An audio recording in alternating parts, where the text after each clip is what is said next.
Hi, welcome to the Virtual Electrician, TVE, your one-stop shop for do-it-yourself electrical help. Today, we are actually going to get to use the cube to show you how to install a wire in a panel. If you look around the panel, the top of the panel, the sides of the panel, you'll see these rings everywhere. These are called knockouts.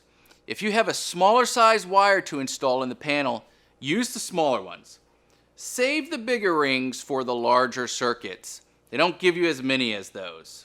After you punch out the knockout with your screwdriver, you are ready to install your bushing.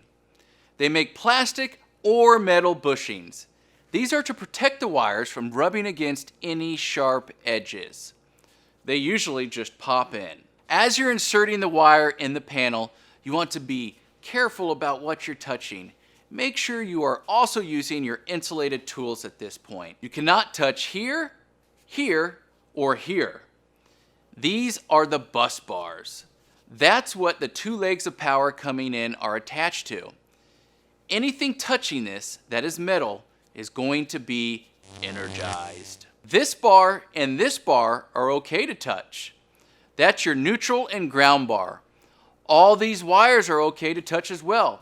They have insulation on them to prevent you from being shocked. Same with the breakers. They're plastic. Not gonna hurt you. Now, if you touch the metal screws on the breaker and that breaker is on, it's gonna get you because it's in contact directly to the bus bar. So stay focused. This is not the time to start daydreaming. Next, you want to strip the sheathing from the wire. You can also do this before you put the wire in the panel. Just remember, you need to leave at least 1/4 inch of sheathing on to protect the wires from sharp edges. You also want to secure the wire relatively close to the box after it enters the panel, about 12 inches or so. Watch the next video to learn how to install a breaker. Please subscribe to our videos to learn more.